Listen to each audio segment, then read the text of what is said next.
स्वागत है आप सबका आज के वीडियो में।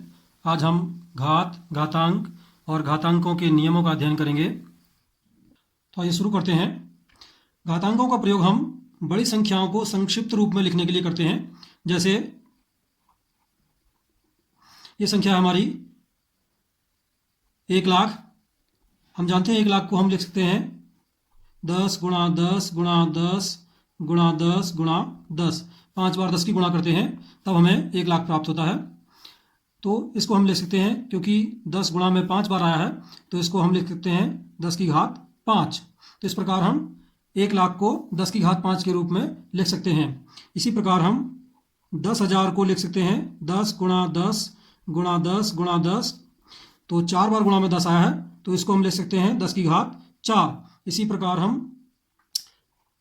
हमारे पास कोई संख्या है 2 गुणा 2 गुणा 2 गुणा 2। तो यहाँ पर 2 हमारा 1 2 3 4 5 बार गुणा में आया है तो हम इसको लिख सकते हैं 2 की घात 5। तो इस प्रकार जो भी संख्या गुणा में जितनी बार होती है उसे हम उतनी ही घात लगा देते हैं। सपोज हमारे पास है x गुणा x गुणा x गुणा x। तो यहाँ पर हम देखते हैं x गुणा में 4 बार आया है तो इसको घात के रूप में हम लिखेंगे x की घात 4। इसी प्रकार अगर ये लिखा है x गुणा x गुणा x गुणा x गुणा डॉट डॉट डॉट n बार, तो यदि ये गुणा में x n बार आया है तो हम इसको घात के रूप में क्या लिखेंगे, x की घात n। अब x की घात n में x को हम आधार कहते हैं और n को घातांक कहते हैं, तथा हम इसको x की घात n पढ़ते हैं या x के ऊपर घात n पढ़ते हैं। अब हम पढ़ते हैं घातांक नियम। तो पहला नियम है हमारा a की घात m गुणा a की घात n बराबर a की घात m प्लस n। अर्थात दो पदों की जब हम गुणा करते हैं यदि उनके आधार समान हैं तो गुणा करने पर उनकी घातें जुड़ जाती हैं। इसको एक एग्जाम्पल से हम समझेंगे। एक एग्जाम्पल ले लेते हैं। सपोज हमारे पास है 3 की घात 2 गुणा 3 की घात 4। तो ये हो जाएगा 3 की घात 2 धन 4 या 3 की घात 2 और 4 को जोड़कर होगा 6। 3 की घात 6। घातांकों का दूसरा नियम है भाग का नियम है, अर्थात a की घात m भागा a की घात n, या इसको हम लिख सकते हैं a की घात m बटे a की घात n, ऐसा भी लिख सकते हैं। तो इसका मान होता है a की घात m माइनस n। अर्थात जब हम दो पदों का भाग करते हैं, एक पद से दूसरे पद को भाग करते हैं, यदि उनके आधार समान है तो भाग करने पर उनकी घातें घट जाती हैं। इसको एक एग्जाम्पल से समझेंगे हम। एक एग्जाम्पल ले लेते हैं। सपोज हमारे पास कोई संख्या है 3 की घात 6 भागा 3 की घात 4। तो ये हो जाएगा 3 की घात 6 ऋण 4 या 3 की घात 6 में से 4 घटाएंगे तो 2। तीसरा नियम है हमारा a की घात m और उसकी होल घात n बराबर a की घात m गुणा n या a की घात mn। क्योंकि हम जानते हैं बीजगणित में दो चरों के बीच में यदि गुणा का चिन्ह है तो गुणा के चिन्ह को हम हटा भी सकते हैं। mn का अर्थ होगा m गुणा n। अर्थात यहाँ पर यदि किसी संख्या के ऊपर घात लगी है और फिर पूरे के ऊपर एक और घात लगी है तो दोनों घातों की आपस में गुणा हो जाती है। इसको एक हम एग्जाम्पल से समझेंगे। एक एग्जाम्पल लेते हैं। सपोज 4 की घात 2 और उसके ऊपर से एक और घात है 3। तो इसका मान होगा 4 की घात 2 गुणा 3, अर्थात 4 की घात 2 तिया 6। इस नियम को थोड़ा और व्यापक कर लेते हैं। यदि ये लिखा है हमारा a की घात m की होल घात n और फिर इसकी एक और घात है मान लो q, तो यहाँ पर 3 घातें हैं लगातार आ रही हैं, तो यहाँ पर तीनों घातों की आपस में गुणा हो जाएगी। अर्थात ये होगा a की घात m गुणा n गुणा q। इसी प्रकार 4 घातों के लिए भी हो सकता है। अगला नियम है हमारा a की घात m गुणा b की घात m बराबर, यहाँ पर हम देखते हैं कि दोनों पदों पर समान घात है परंतु उनके आधार अलग अलग हैं। तो इस स्थिति में हम क्या करते हैं, आधारों की गुणा कर लेते हैं और फिर उनकी होल घात m लगा देते हैं। इसको एक एग्जाम्पल से हम समझ लेते हैं। एक एग्जाम्पल लेते हैं। सपोज हमारे पास लिखा है 3 की घात 5 गुणा 4 की घात 5। तो इसको हम लिख सकते हैं 3 गुणा 4 की होल घात 5 या 3 चौके 12 की घात 5। इसका उत्तर हो सकता है। इस नियम को थोड़ा और व्यापक कर सकते हैं हम। यदि हमारे पास 3 पद हैं ए की घात m गुणा b की घात m गुणा c की घात m। तो यहाँ पर भी चूंकि समान घातें हैं और आधार अलग अलग हैं तो तीनों आधारों की पहले हम गुणा कर लेंगे और फिर उसके ऊपर होल घात m लगा सकते हैं हम। अगला नियम है a की घात m बटे b की घात m। तो यहाँ पर भी हम देखते हैं कि यहाँ पर अंश और हर की समान घातें हैं तो यहाँ पर इनको हम भिन्न के रूप में लिख लेंगे a बटा b और ऊपर से होल घात हम m लगा सकते हैं। इसका एक एग्जाम्पल ले लेते हैं हम। सपोज हमारे पास ये लिखा हुआ है 3 की घात 4 बटे 5 की घात 4। तो हम इसको लिख सकते हैं 3 बटे 5 की होल घात 4। अगला नियम है a की घात 0 बराबर 1। अर्थात किसी भी संख्या के ऊपर यदि 0 घात लगी है तो उसका मान 1 होगा। जैसे 2 की घात 0 का मान भी 1 होगा, 10 की घात 0 का मान भी 1 होगा। इसी प्रकार 100 की घात 0 है तो उसका मान भी 1 आएगा। अगला नियम है a की घात ऋण m बराबर 1 बटा a की घात धन m। अर्थात यदि किसी पद की घात, किसी संख्या की घात ऋणात्मक है तो उसे धनात्मक में बदलने के लिए उस पद का हम व्युत्क्रम कर देते हैं। अर्थात a की घात ऋण m का व्युत्क्रम होगा a की घात m। इसी प्रकार a की घात m बराबर हो सकता है 1 बटे a की घात ऋण m। यह नियम हमें दूसरे नियम से ही प्राप्त हुआ है। आइए देखते हैं कैसे। 1 बटे a की घात m, हम जानते हैं 1 को हम लिख सकते हैं a की घात 0 बटा a की घात m को ऐसे ही उतार लेंगे। अब दूसरा नियम हमारा भाग का नियम था कि भाग करने पर घातें घट जाती हैं यदि उनके आधार समान है तो हो जाएगा a की घात 0 माइनस m। अब a की घात 0 माइनस m को हम लिख सकते हैं a की घात माइनस m। तो इस प्रकार हमारा यह नियम प्राप्त हो जाता है। इस नियम को थोड़ा और व्यापक कर लेते हैं।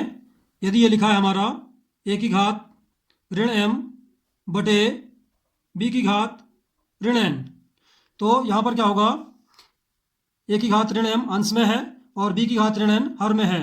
तो इसको धनात्मक बदलने के लिए इसे हम हर में भेज देंगे और b की घात ऋण n को धनात्मक घात में बदलने के लिए अंश में भेज देंगे। इनके व्युत्क्रम कर देंगे हम। तो हो जाएगा b की घात धन n बटे a की घात धन m। अर्थात इनके अंश और हर को आपस में बदल देने पर उनके घातांकों के चिन्ह बदल जाते हैं। एक एग्जाम्पल ले लेते हैं 3 की घात ऋण 5 बटे 2 की घात ऋण 4। तो हम घातांकों को धनात्मक बदलने के लिए अंश वाले पद को हर में और हर वाले पद को अंश में भेज देते हैं।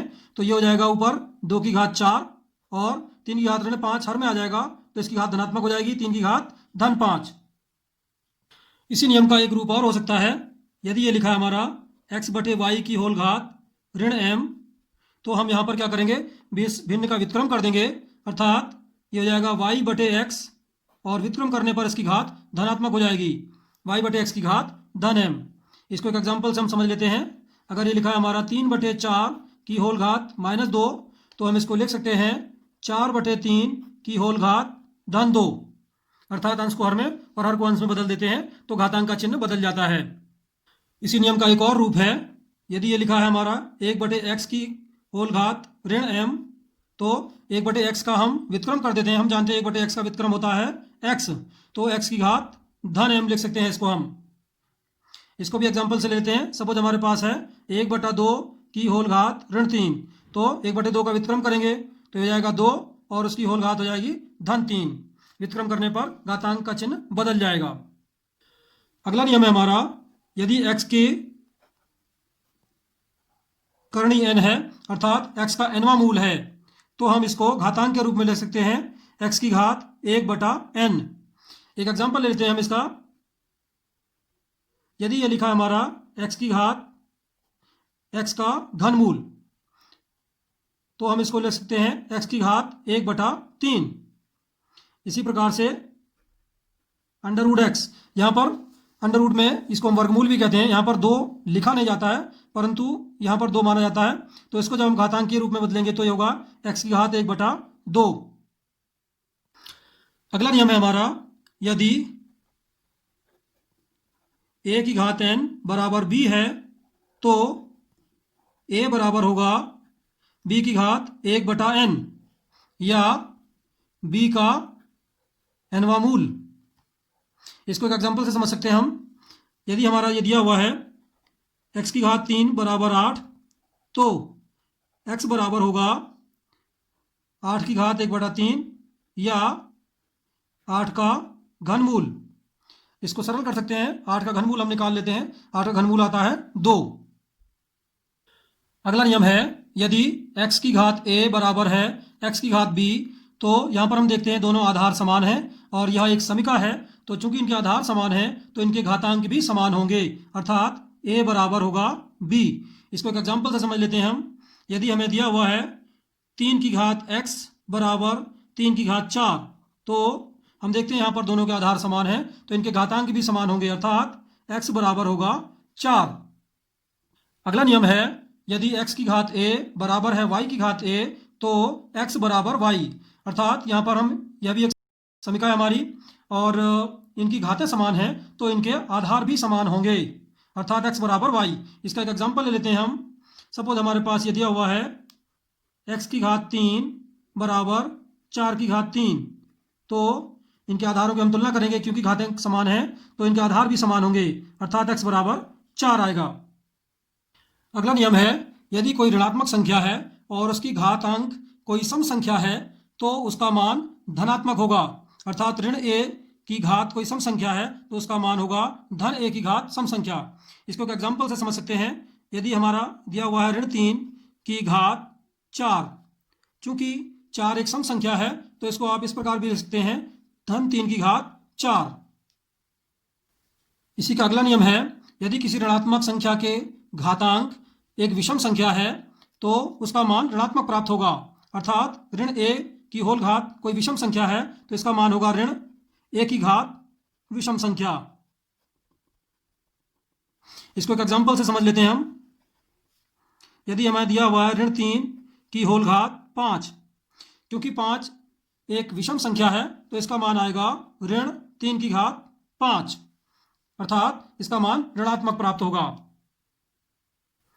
यदि ऋण 1 के ऊपर कोई सम संख्या की घात लगी है, अर्थात ऋण 1 की घात 10 है, तो इसका मान सदैव धन 1 आएगा।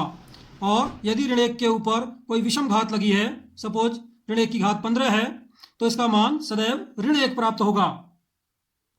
अगला नियम है, हालांकि यह नियम कक्षा 10 तक के स्तर का नहीं है, कक्षा 10 के बाद कक्षा 11 या इससे ऊपर की कक्षाओं में इसका इस्तेमाल होगा, लेकिन फिर भी हम इसको देख लेते हैं।